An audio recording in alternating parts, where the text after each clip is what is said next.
The mining colony on Vega 7 was a small place. It sat on a rocky moon at the edge of known space. The air was thin and cold. The buildings were simple domes made of metal and glass. About 200 beings lived there, working the mines and sending rare crystals back to their home worlds. Ambassador Tilly was in charge of the colony. She was a luminari, a species made of living crystal. Her body was tall and thin, like a sculpture of light and glass. She moved slowly and carefully, because her kind was fragile. A hard fall could crack her limbs. A strong blow could shatter her completely. On this day, Tilly stood in the control room and watched the sensors with growing fear. 3 ships had appeared at the edge of the system. Then 5 more. Then 10. The computer identified them quickly, and Tilly felt her crystal heart grow cold. Drek Raiders. The Drek were monsters. They traveled from world to world, taking whatever they wanted. They captured people and sold them as slaves. They burned colonies that resisted. No one could stop them because no one was strong enough. Tilly's hand shook as she counted the ships. 40 warships. 40 ships filled with soldiers and weapons. The colony had no military. They had no weapons bigger than mining tools. They had no way to fight back. Her assistant, a small amphibian named Pip, looked up at her with wide, wet eyes. He was young, barely an adult by his species standards. His green skin had turned pale with fear. "What do we do?" Pip asked in a trembling voice. Tilly did not answer right away. She looked around the control room at the other colonists. There was old Bricks, a rock-like being who ran the mining operations. There was Fina, a floating jellyfish creature who managed communications. There were others, all watching her, all waiting for her to save them. But she could not save them. She knew this. The Drek would come, and they would take everyone. The strong would become slaves. The weak would be killed. This was how the Drek operated. This was how it always ended. Unless someone helped them. Tilly walked to the communication console. Her crystal fingers moved over the controls. There was one frequency she could use. One channel that might bring help. But using it was dangerous. Using it was almost forbidden. The Terran emergency frequency. Every species in the galaxy knew about humans. They came from a world called Earth, a planet so dangerous that it should not have produced intelligent life. The gravity was crushing. The atmosphere was toxic. The wildlife was deadly. Diseases filled every corner. Natural disasters struck constantly. And somehow, humans had not only survived on this death world. They had thrived. They had conquered their planet and reached for the stars. They had built ships and weapons and spread across the galaxy like a rising tide. Other species called them Deathworlders. They were faster than they should be, stronger than they should be. They could survive wounds that would kill anyone else. They could keep fighting when their bodies should have stopped. They were, in every way, terrifying. But they had one strange quality that no one understood. Humans helped people. When someone called for aid, humans came.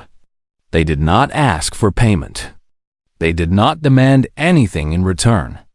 They simply arrived, fought, and left. No one knew why. Some said it was madness. Others said it was pride. A few believed that humans were simply good, in a raw and violent way that matched their raw and violent world.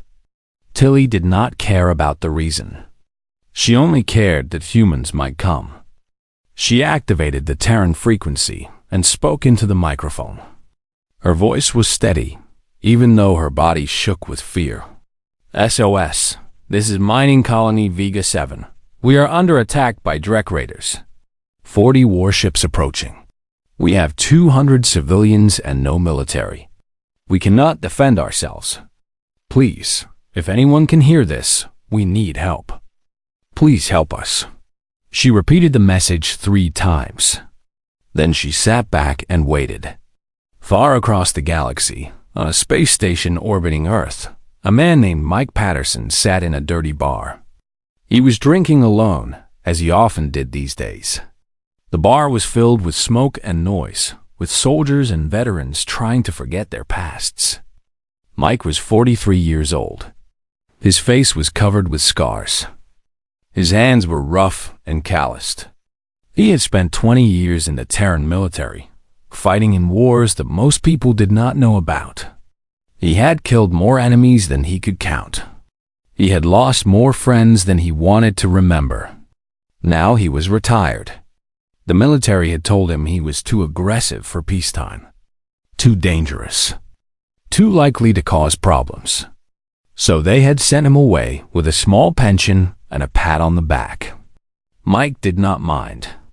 He was tired. He just wanted to be left alone. Then his comm unit crackled. A message came through, weak and distant, but clear enough to understand. A colony was under attack. Civilians were in danger. Someone was asking for help. Mike stood up slowly. He looked around the bar and saw other veterans looking back at him. They had heard the message too. Their eyes were sharp and alert, the weariness falling away like old skin. Jenny Wilson was there. She had been the best pilot in the fleet before a political scandal ended her career. Dave Brooks was there. He had been a weapons specialist before losing his leg in an explosion. The military had given him a new leg, but they had not given him a new purpose. There were others. Katie Adams, Tom Reynolds, Lisa Park, Chris Martinez, Amy White, all veterans, all discarded, all looking at Mike with the same question in their eyes. Mike nodded once. "The Reckoning is still docked at Base 7, he said. "She's old, but she can fly. We can reach Vega 7 in 18 hours if we push the engines hard." "That's hard on the body," Jenny said. "Normal species can't handle that kind of acceleration." Mike smiled, and there was no warmth in it. "Good thing we're not normal." They left their drinks on the bar and walked out into the corridor. Within an hour, the old destroyer Reckoning was powering up its engines. Within 2 hours, it was burning toward the edge of the solar system at speeds that would have killed any other crew. On Vega 7, Ambassador Tilly watched the Drek fleet grow closer. She did not know if her message had reached anyone. She did not know if help was coming.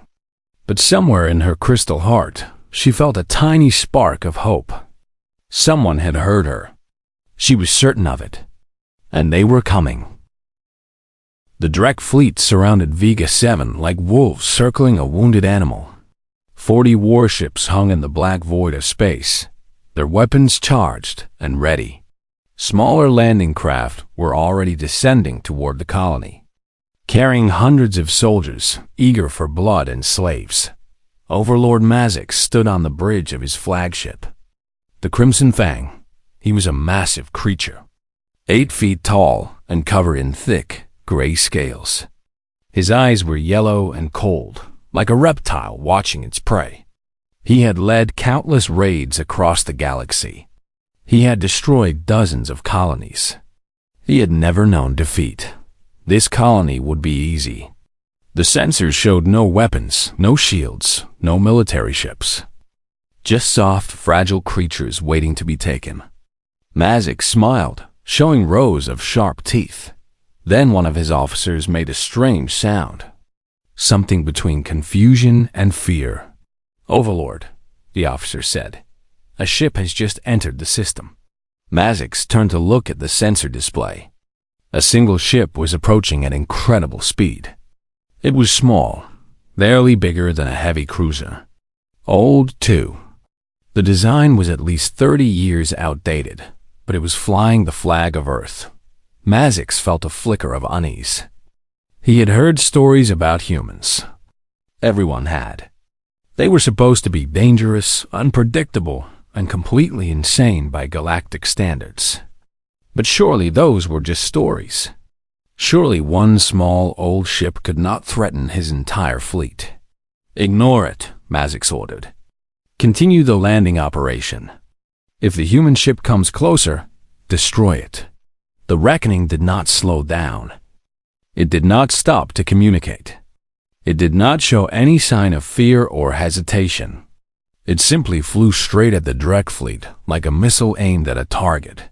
On the bridge of the reckoning, Mike Patterson stood behind Jenny Wilson's pilot seat. The ship was shaking badly. The acceleration was brutal. Any normal species would have passed out or died from the pressure. But the humans just gripped their stations and kept working. "Weapons hot," Dave Brooks reported from his console. His artificial leg was locked into the floor for stability. "I have firing solutions on 12 targets. Enemy fleet is scrambling to intercept," Jenny said. Her hands moved over the controls with perfect calm. "They're not used to ships moving this fast." Mike nodded. "Take us through the middle of their formation. Dave, hit anything that gets close. We need to reach the planet's surface." The reckoning dove into the Drek fleet like a knife through paper. Jenny flew with impossible skill, rolling and spinning between enemy ships. Dave fired with deadly accuracy, his weapons finding weak points and critical systems. 3 Drek ships exploded in the first 30 seconds. 4 more were crippled moments later. Overlord Mazik stared at the sensor display in shock. His fleet was in chaos. Ships were breaking formation, trying to track the tiny human vessel that moved like lightning through their ranks. Nothing should have been able to move like that. Nothing should have been able to fight like that. "What is this?" Mazix roared. "What are these creatures?" No one answered. They were too busy dying. On the surface of Vega 7, the colonists huddled in the central bunker. The Drek soldiers had already breached the outer walls. The sounds of breaking metal and screaming were getting closer. Ambassador Tilly held young Pip against her crystalline body, trying to protect him from the horror that was coming. Ulbrich stood near the door with a mining pick in his rocky hands. He knew he could not stop the Drek, but he would die trying.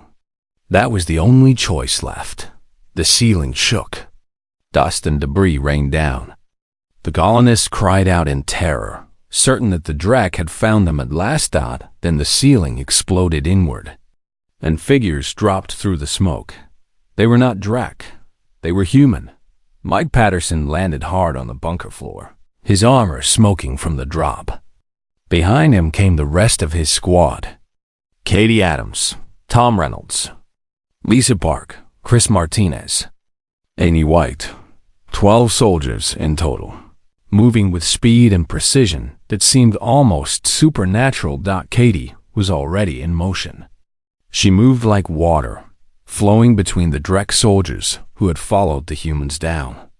Her combat knife flashed in the dim light. One Drek fell with its throat opened. Another dropped with the blade in its eye. A third tried to raise its weapon, but Katie was faster. She was always faster. Tom and Lisa provided covering fire, their weapons barking in short, controlled bursts. Every shot found a target. Every target went down. The Drek soldiers in the bunker were dead before they understood what was happening. Mike stepped forward and looked at the colonists. They stared back at him with expressions of pure shock. Ambassador Tilly's crystal form was trembling so hard that small pieces of her were chipping off. "We received your distress call," Mike said. His voice was calm and steady. "My name is Sergeant Mike Patterson, Terran Volunteer Corps. We're here to help." Tilly could not find words. She had called for help, yes. She had hoped that someone might come. But she had never truly believed it would happen. She had never imagined that humans would actually appear, falling from the sky like warriors from an ancient legend. Why?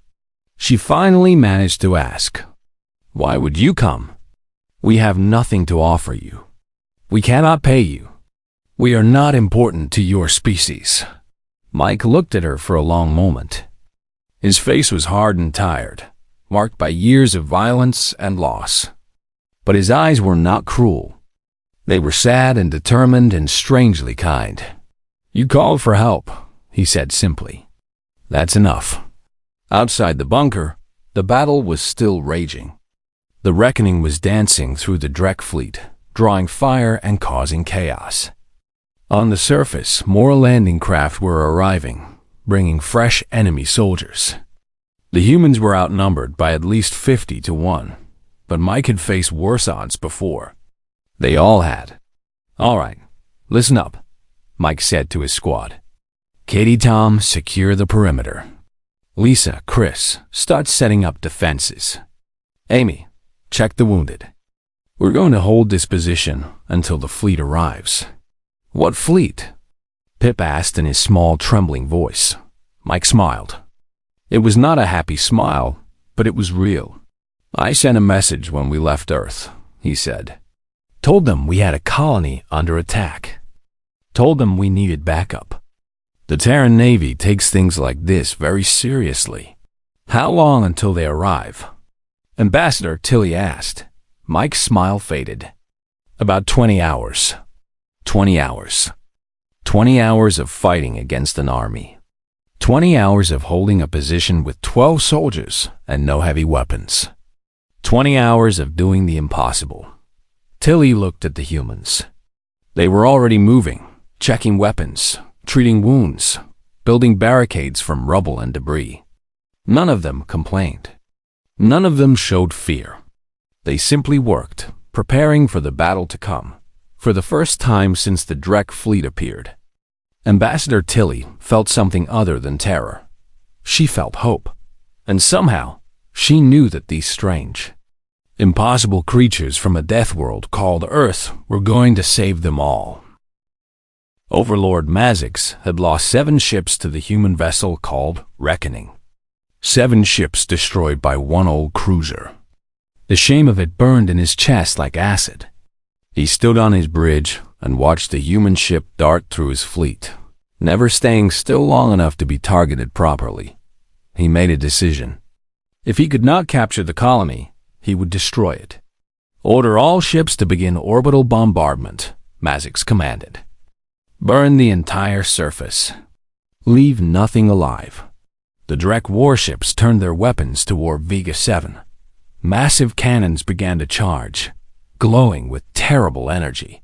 One shot from each ship would be enough to level the colony. 40 shots would turn the entire moon into a burning wasteland. But before they could fire, the reckoning moved.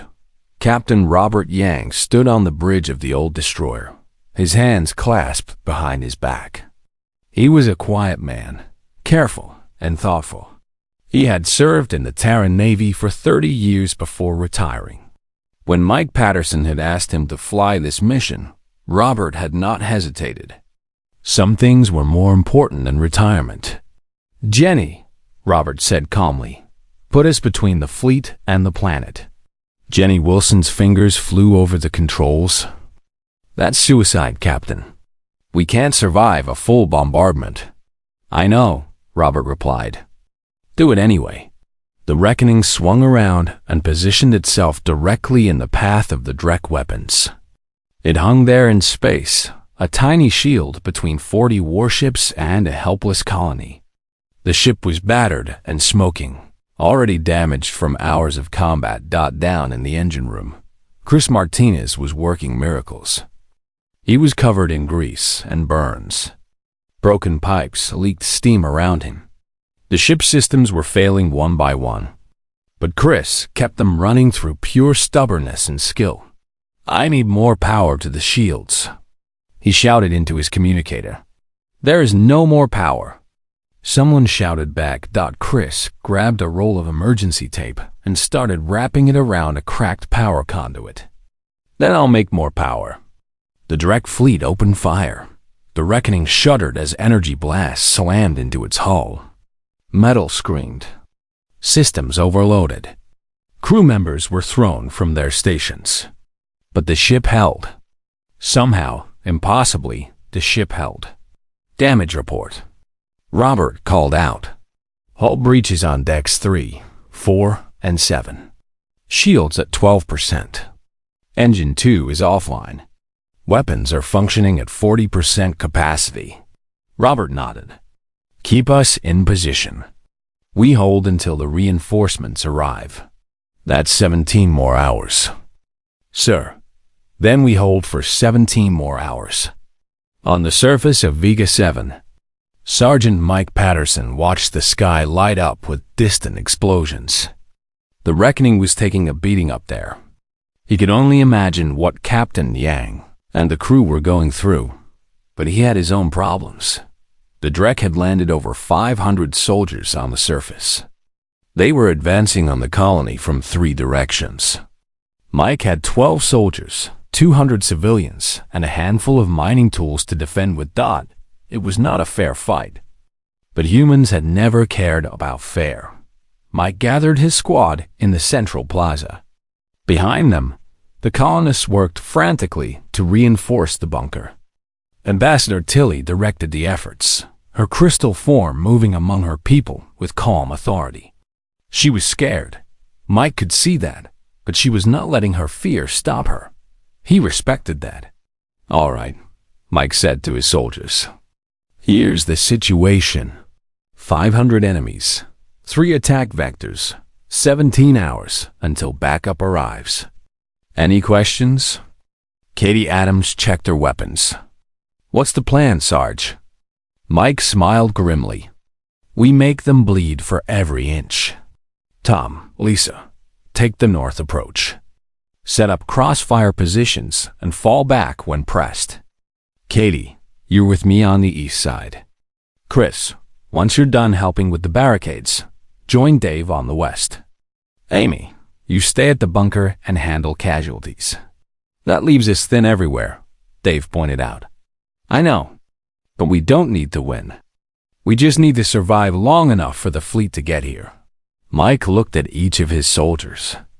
"I know I'm asking a lot. I know the odds are bad. But somewhere up there, our ship is taking fire meant for this colony. Somewhere out there, our people are racing to help us. We are not alone. We just need to hold." The soldiers nodded. No complaints. No arguments. They understood what was at stake. They spread out to their positions. Just as the Drek attack began, the first wave came from the east. Katie and Mike met them in the narrow streets between the colony buildings. Katie moved like a shadow, appearing behind enemy soldiers and vanishing before they could react. Mike fought with brutal efficiency, his rifle cracking again and again, each shot finding a target. The Drek pushed forward. They were strong, well-armed, and numerous. But they were not prepared for humans. They did not understand creatures who refused to die when wounded. They did not comprehend soldiers who fought harder when injured instead of weaker. Katie took a plasma bolt to her left shoulder. The impact spun her around, burning through her armor and scorching the flesh beneath. Any other species would have collapsed from the pain. Katie simply switched her knife to her right hand and kept fighting. "You okay?" Mike shouted over the noise of battle. "It's just a scratch," Katie replied, driving her blade into another enemy. On the north side, Tom and Lisa were holding their ground. Tom had set up a heavy weapon position behind a stack of mining containers. Lisa was acting as his spotter, calling out targets and covering his blind spots. Together, they created a wall of fire that the Drek could not penetrate, but they could not hold forever. The ammunition was running low. The enemy just kept coming. On the west side, Dave and Chris fought back to back. Dave's artificial leg gave him stability that other soldiers lacked, allowing him to stand firm while others would have been knocked down. Chris was not a trained soldier, but he was an engineer. He thought in terms of systems and weaknesses, targeting enemy equipment and weapons with precise shots. Ambassador Tilly watched from the bunker entrance. She had never seen anything like this. The humans were wounded, exhausted, and outnumbered beyond reason. But they did not stop. They did not run. They just kept fighting, holding the line between the Drek and the civilians they had sworn to protect. Why? Tilly whispered to herself. Why do they fight so hard for strangers? Old Brick stood beside her, his rocky body trembling slightly. I have heard stories about humans, he said quietly. They say that on their world, the weak help the strong, and the strong protect the weak. They say that humans form bonds with other creatures, even creatures different from themselves. They call it loyalty. They call it love. Tilly looked at the humans fighting and bleeding and refusing to give up. She thought about her own people, the Luminari, who were beautiful but fragile. She thought about all the species in the galaxy who lived in fear of predators like the Drek, and she wondered if maybe, just maybe, the universe had created humans for a reason. Maybe the galaxy needed protectors. Maybe that was what humans were for. The battle raged through the night. The humans fell back slowly, trading space for time. They used every trick, every trap, every advantage they could create. And when the sun rose over Vega 7, they were still fighting, still holding, still refusing to die. The Reckoning was barely flying. More than half its systems were destroyed. The hull was breached in a dozen places. Emergency force fields were the only thing keeping the air inside. Captain Robert Yang sat in his command chair with blood running down his face from a cut on his forehead. He had not left the bridge in 18 hours.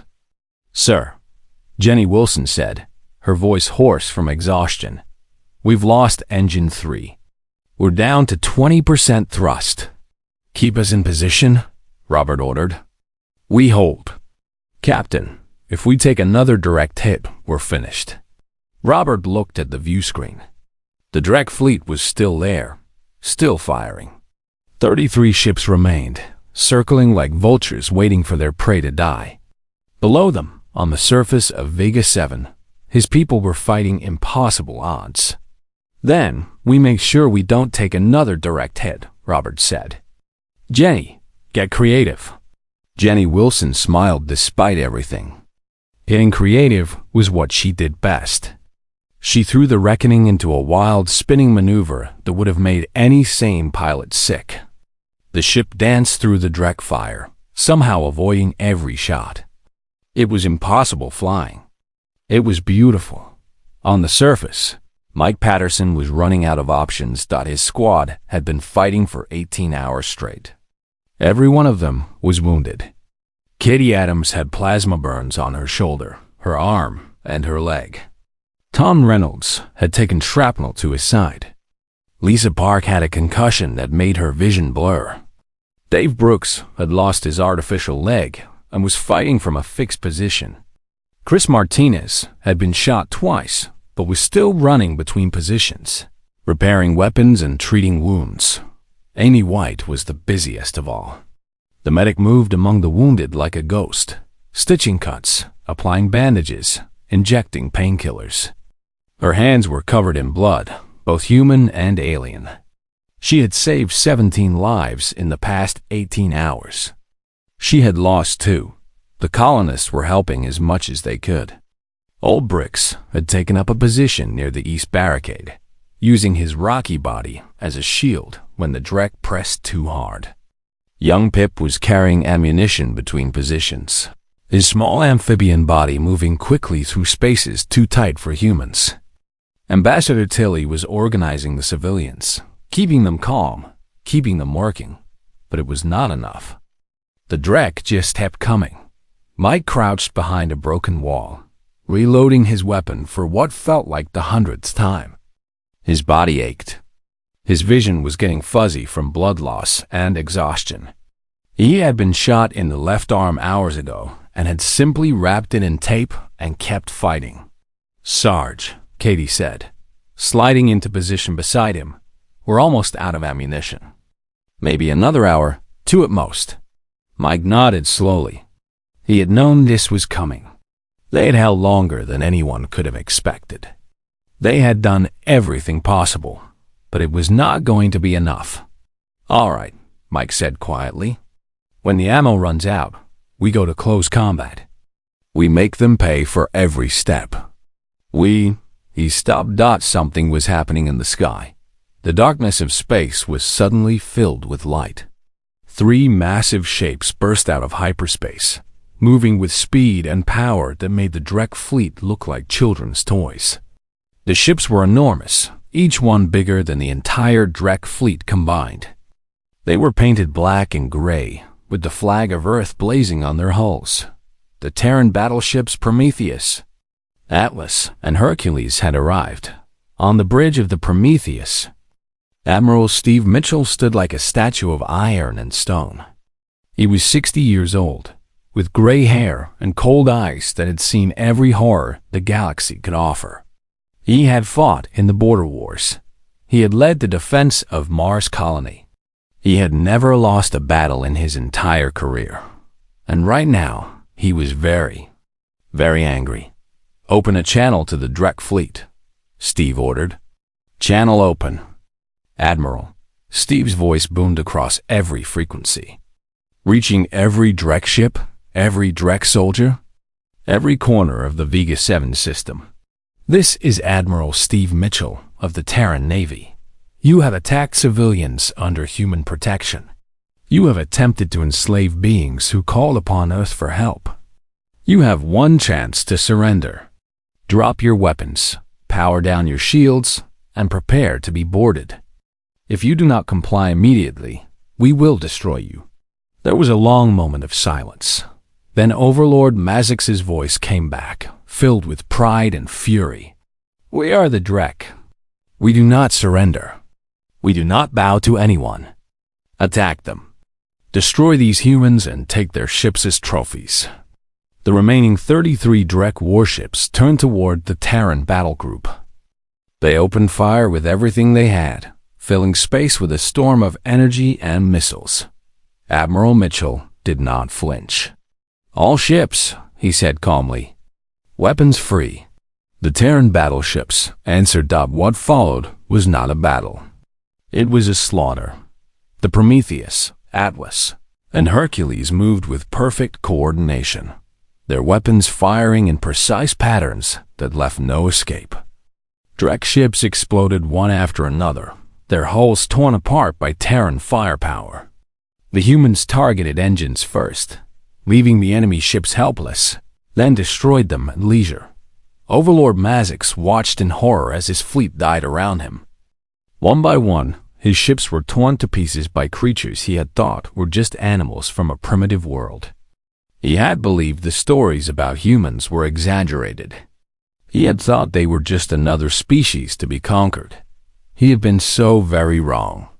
"Full retreat," Mazix screamed. "All ships full retreat." But there was nowhere to run.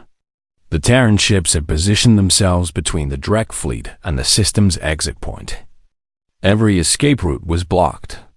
Every ship that tried to flee was destroyed before it could reach hyperspace. In 3 hours, it was over. 33 Drek warships reduced to burning wreckage.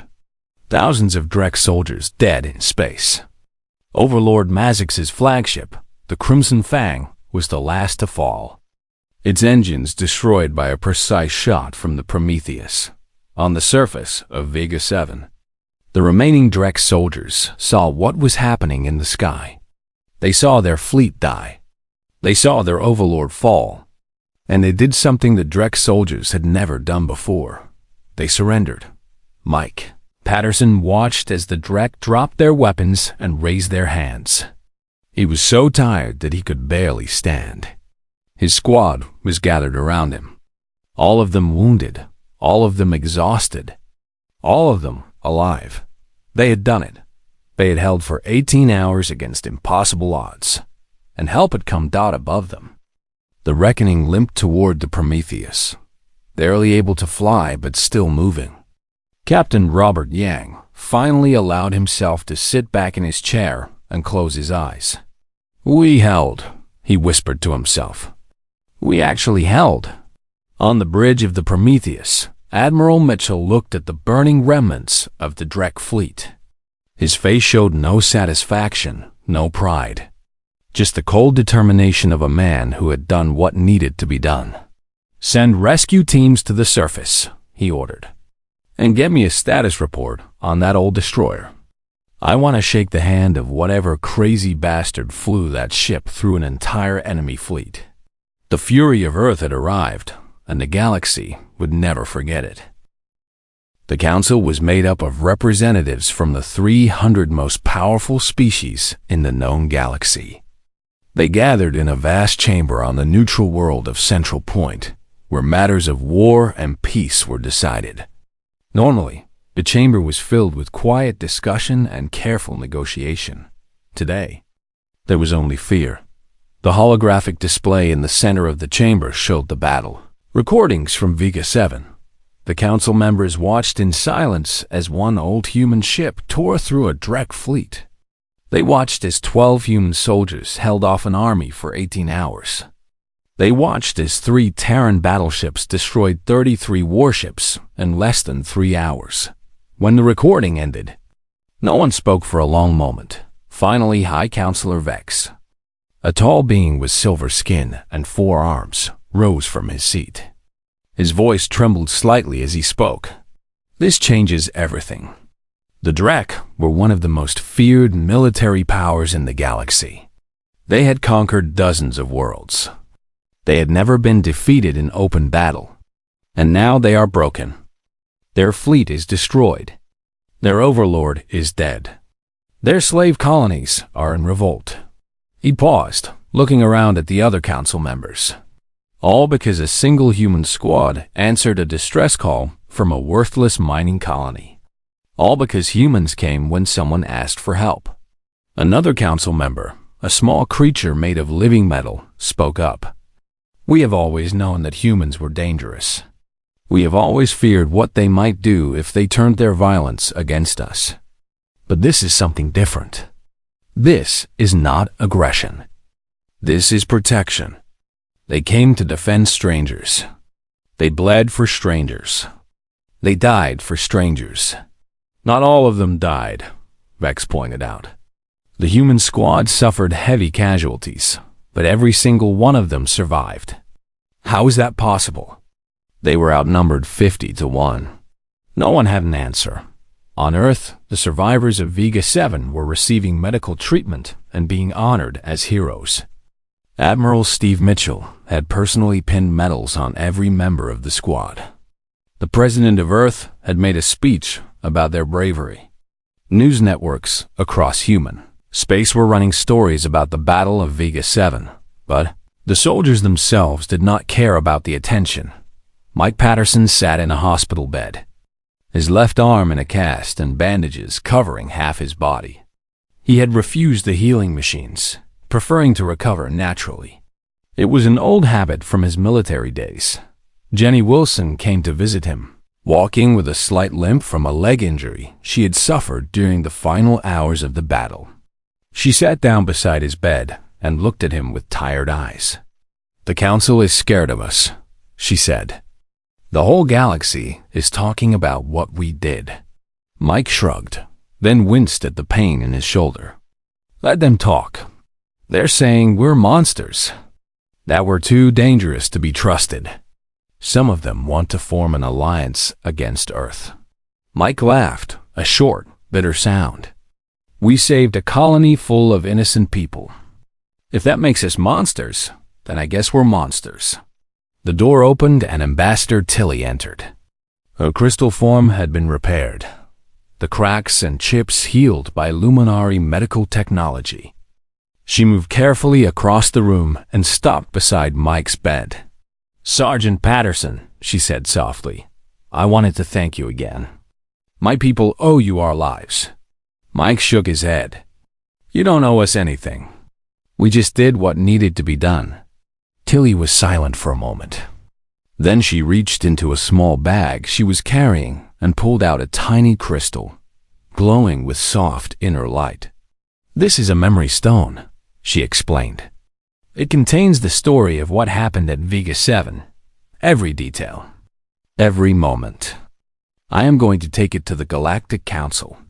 I am going to tell them the truth about humans." Mike looked at the crystal. "What truth is that?" "That you are not monsters. That you are protectors.